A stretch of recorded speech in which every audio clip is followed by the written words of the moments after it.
Hello everybody, Larry Young here again with another segment of OLaMan Living Life with Purity. And as promised, I'm back today and I want to talk about something I had delivered on a few segments ago, and that was about where heaven may lie and how do we get there and what lies between our earthly existence and heaven itself. And I had talked about some of the mathematics that went into this and some of the theorizing that goes on with these planetary type people, these astronomers, theorists, mathematicians mainly, as to what happens with gravity and the expanding of the universe and all these things that are going on around us. We don't even notice because it's happening effortlessly. This is God's design. This is how it works. So all these things are going on around us, and we're only really aware of those things that are closest to us proximally, that affect us on a day-to-day basis or can enter into our world of thought streams that we can have some sort of gainful knowledge that comes out of it rather than just theorizing about things. The things that affect us the most are the things we can put our hands on, that we can touch and we can measure, and we can do all of our scientific analysis, if you will. But on top of all that, there is the persistent question about God created heaven and earth. And most of us concentrate on the part that we can touch physically and understand in that way. That's our natural reaction. That's our physical existence. But God also created heaven. And we really don't know anything about heaven.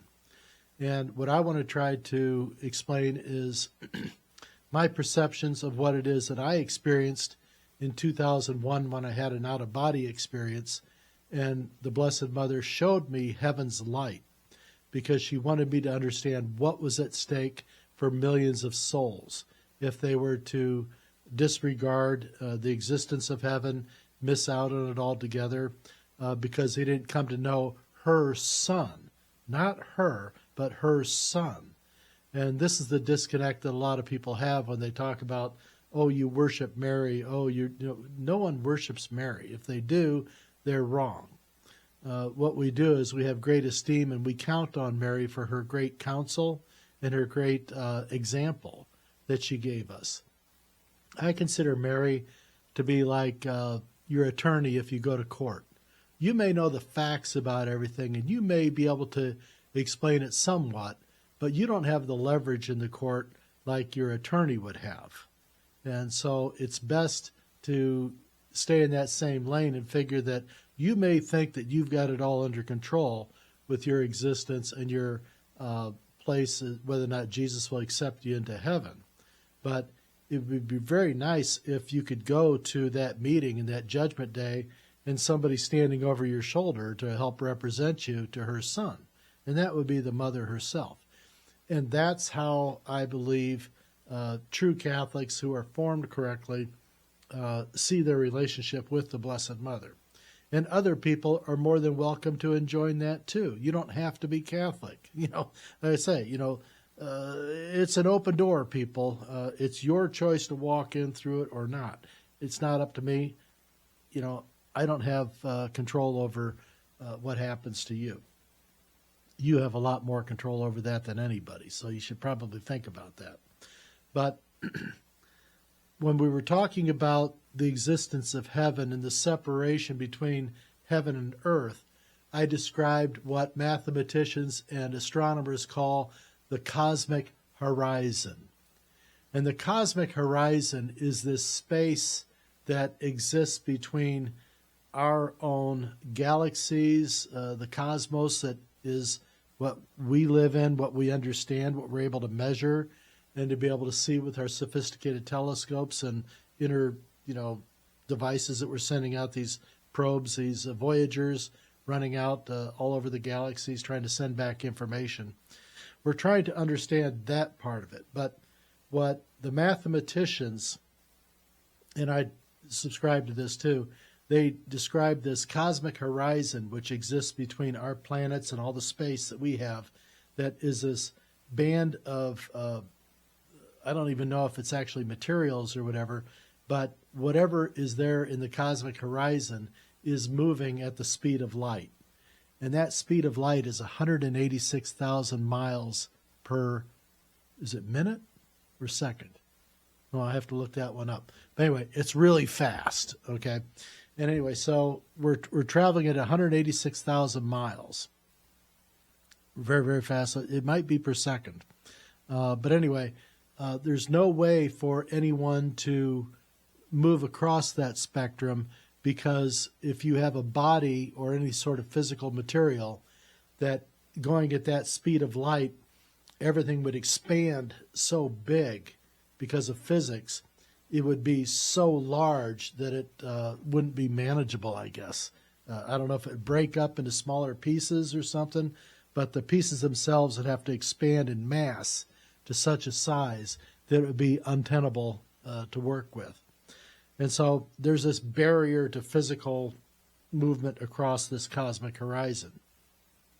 Light can go across it, energy can go across it, but a material item could not. This would be broken into much smaller pieces and probably expanded as the physics might determine. So the cosmic horizon is there, and it operates and functions as sort of a separation.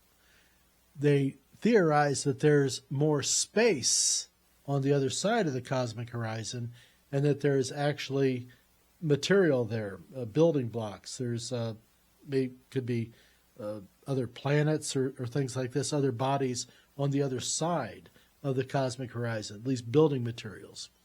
And how they got there, I don't know.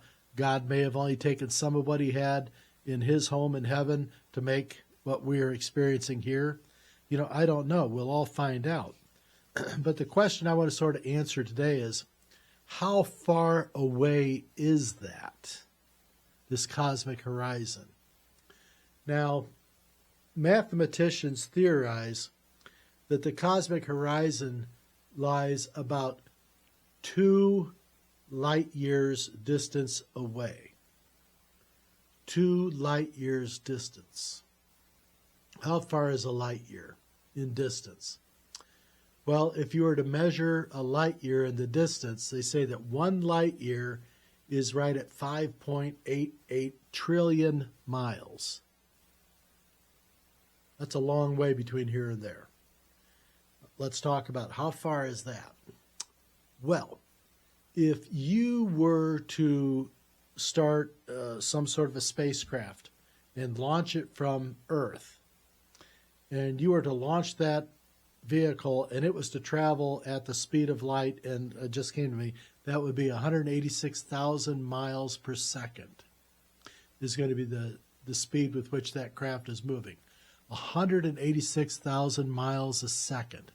Now, to give you some perspective on that, 186,000 miles is about 7 revolutions around the Earth's equator. So if you could imagine that if you put something into a spacecraft and had it traveling at 186,000 miles per second, and it could travel around the Earth 7 times in 1 second, you'd say that's pretty darn fast. Okay, now let's put that trajectory now in a straight line and have it not going around the Earth. So now we've got this spacecraft traveling out in an outward distance at 186,000 miles per second. How long would that take to reach 5.88 trillion miles? You want to do the math on your own? You want me to just tell you the answer? Well, the answer is right at 50 years. So if you traveled for 50 years and every second you were moving 186,000 miles per second, it would take you 50 years to get across half of what we see as our space, our universe, our cosmos, if you will. That's a long way and it's a long time, but you're only halfway there. So it would lead us to believe that it would take a full 100 years to get from here to the cosmic horizon. Now, when I was discussing this with my mother the other day, who a lot of you may know, she just turned 100 years old herself, she had asked me, in relation to the podcast I'd done about how far heaven is away, She said, well, exactly how far is that? And I explained to her, it said, if they had launched you in a spacecraft the moment you were born and started sending that thing out, and you were traveling at the speed of light, 186,000 miles per second, for the 100 years that you've been on this earth, you would just be arriving now at the edge of the cosmic horizon. 100 years, every second, going 7 times around the earth in distance. If she was doing that for every second of her 100 years existence, she would just be arriving at what mathematicians and theorists call the cosmic horizon. And that would be the dividing line between our physical existence and heaven and the world beyond, if all the math lays out. So how God has laid this out, I really don't know, but it's just a theory. But it's a fun one to think about, that God would, in his wisdom, he would maintain, the greatest share for himself. It was told to me in the mystical city of God that God was so pleased with his creation in Mary and her acceptance of his request that she be the bearer of himself in the form of his son, Jesus, that he was so pleased with her acceptance of this that he offered her, what do you want that I have made? I think he offered like 60% of his creation, and she turned it down. She says, I don't want that. I just want to serve you. This isn't about me, never has been. It's always been about you. And that was probably one of the greatest commitments of love that God has probably seen in all of his time in dealing with us as great, human experiment, if you will. So I don't know how this all ends up, but if you were to think about that, how long and how far away this actual, if we take all of our, space bodies and things like that, and we figure out how far away that is, we're looking at, a little over 10 trillion miles just to get to this cosmic horizon, this divider that we can't cross anyway. And this is why for us to join in heaven and with the angels and saints that God has waiting there for us, we have to abandon our bodies. This is all part of the dying unto, God, and to being part of that body. Is you give up this shell back. It lets us enjoy the things on this side which God created for us, and I think that's what he wanted us to do, was to enjoy what I made for you. I did this for you. Enjoy it. Receive it. Take care of it. Don't be a dick. Be a good person. This is all I ask of you. And still, we have too many people can't even do that. So I think that they're not understanding the potential of what's out there. And I don't know if this is what's going to happen, but it's a good thing to think about. And when you're thinking about things like this, it's always good to think about the good stuff and not the negative things. You should always be thinking of good things, always be in a state of thankfulness. If you are thankful for things that are happening around you all the time, you're going to be a happier person. You're going to make better decisions. You're going to be more generous of yourself, with yourself, and with others. You're going to say, it's okay. I can take care of myself. I can be good to myself today.